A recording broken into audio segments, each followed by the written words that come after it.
to talk about using the graphing calculator to graph polar equations. And so to do so, you have to go into the mode and make sure you're in radian and polar mode. And you go to the y equals, and you're going to see that r equals something in terms of theta. Now, the most basic graph, which you can do, is where r is equal to theta. Or you could even do r is equal to a number like 2. Now, before I graph those, first of all, what I'm going to do is make sure that my window is correct. And so theta min is your minimum angle, and you're going from 0 to 2 pi. And then you want to do a small step, so that's where it plots every point. And then your x-min and x-max, that's where you can substitute 1 or -1 in for your cosine function and see what those are. But more or less in the graphs, it's usually safe if you're going out to 4, depending. So this is important setup, or else it's not going to graph it correctly. Then what I want to do is go back to this, r equals, and graph theta. So as theta increases, your r is going to be equal to that. So remember, theta is the angle, and r is the distance. So when you graph that, you're going to see that it's going to expand and get further and further outward. As your theta increases, your r increases. Should make sense.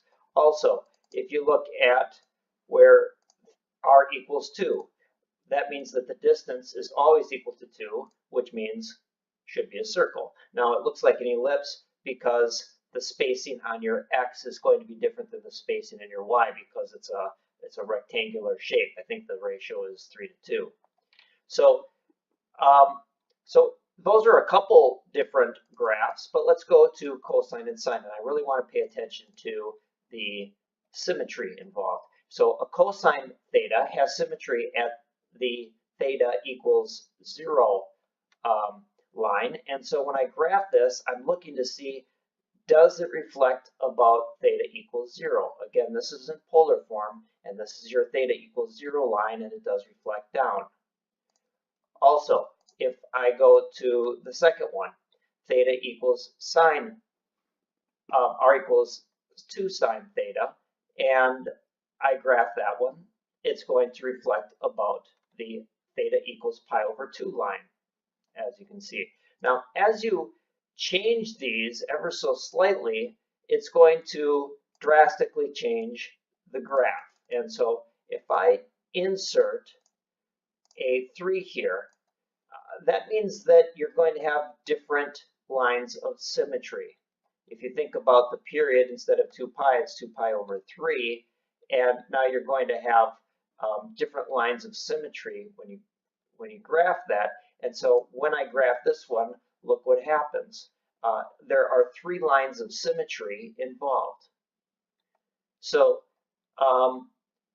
just important to note that symmetry will help you as you go along. Also, if I change this the same way, instead of having the basic graph, you're going to see that there are quite a few lines of symmetry involved. And again, you would get those by graphing the regular cosine of 4 theta. Sine of 4 theta. So that's just a little bit of a reminder. Once you do get these graphs, you could trace them and go around. Notice that you do have a pattern, and it's showing you the positive and negative r's, because they would be alternating between positive and negative.